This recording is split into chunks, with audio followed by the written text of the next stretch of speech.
the doctor. The next morning, Mr. Fitzgibbon started the larger of the two tractors. The huge one he kept in the barn, the one that pulled the combine in the fall harvest.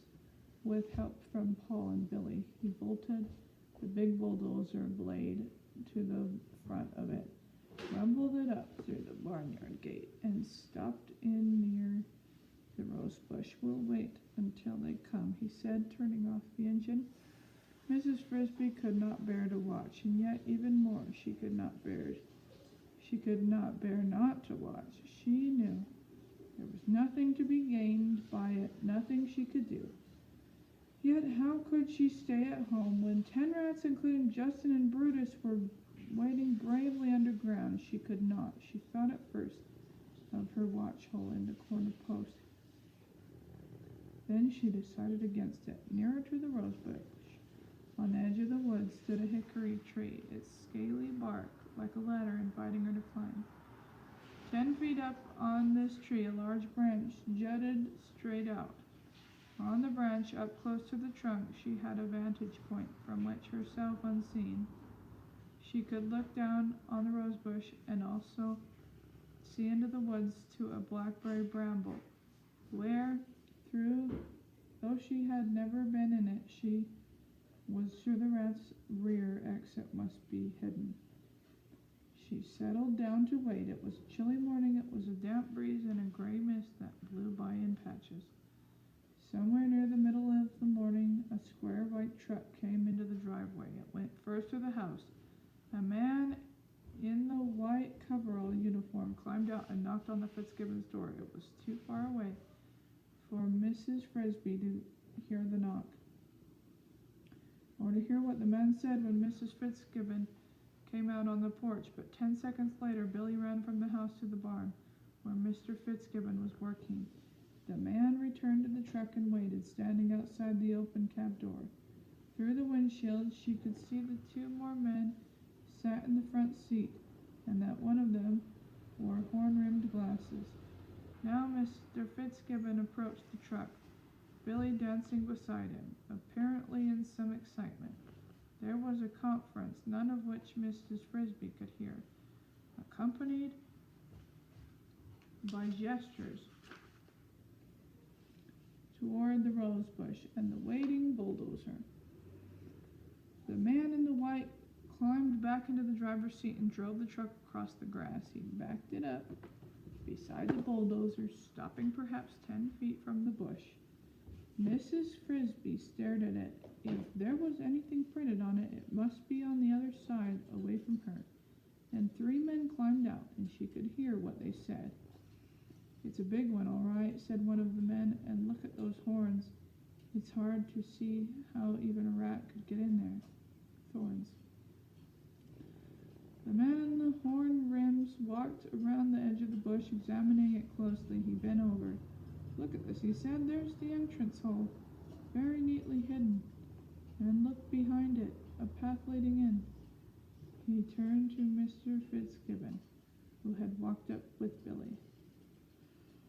"You were right. You'll need to bulldoze it. It would take us all day to hack our way in here.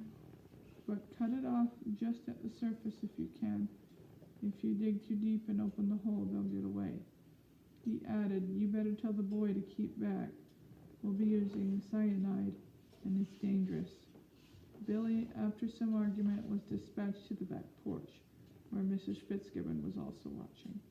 One of the men had walked around to the far side of the bush, the side near Mrs. Frisby's tree. "Doc," he said, "here's another entrance to the bush, and there's a hole just inside it." Doc was the man in the horn rims. He was a doctor, Mrs. Frisby thought. Doctor somebody. He was in charge. "Can you get at it?" "Yes." "Not very well. Too many thorns." The man, who was a doctor, walked around to look at it. "No," he said, "anyway, that would be the escape hatch. We'll find the main hole nearer the middle of the bush." He turned to Mr. Fitzgibbon, who had mounted the tractor. "Okay," said the doctor. "Can you push it that way, away from the shed?" Mr. Fitzgibbon nodded, and the motor started with a roar. He pulled a lever and flexed the heavy steel blade up and down, bringing the bottom edge to rest just even with the ground. The blade was fully 8 feet across.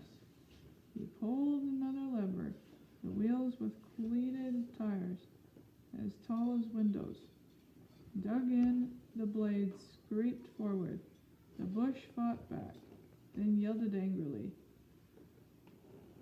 snapping and crackling before the inexorable thrust of steel. A single sweep, and a third of it lay a writhing heap of thorns, in a pile 20 feet away. The ground trembled under the wheels, and Mrs. Frisby thought of the 10 rats huddled below. Suppose the weight collapsed the earth, caved in.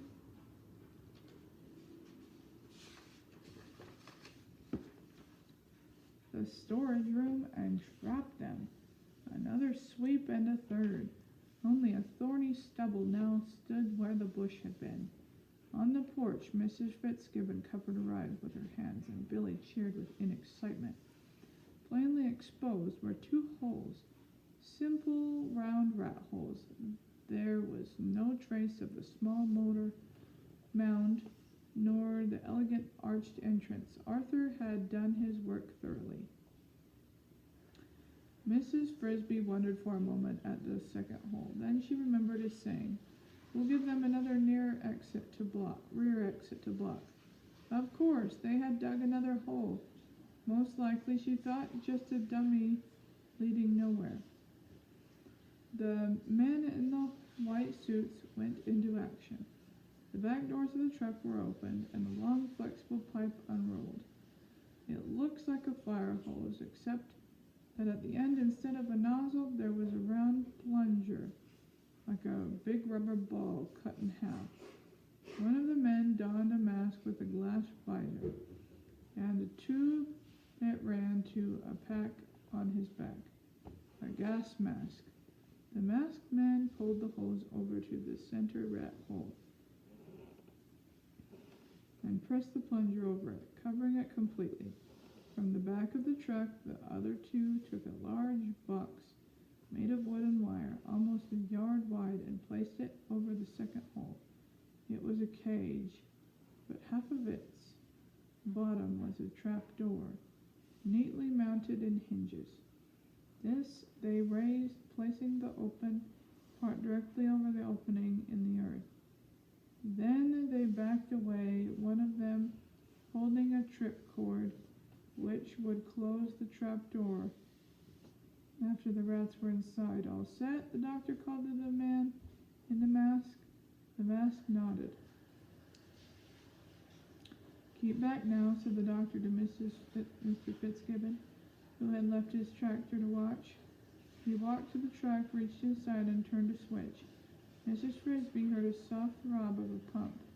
Now, she turned and watched the blackberry bramble in the woods. Would they hear the pump? Where were they? Oh, let them come out. Almost a minute passed. Then the men in white watched the trap. Nothing moved. Then she saw it behind the bramble, half hidden by a swirl of mist, a gray-brown shape, a rat shaking dirt from his ears. Another, then 3 more. They huddled in silence, waiting. More. How many? 10, 7, only 7. Where were the other 3? Still they waited. Then, as if by agreement, they stopped waiting. They ran, all 7 of them, not back into the woods to safety, but out of the woods, toward the stubble of the rose bush, towards the men. At the edge of the bush, they stopped as if in confusion. Ran to the left, ran to the right.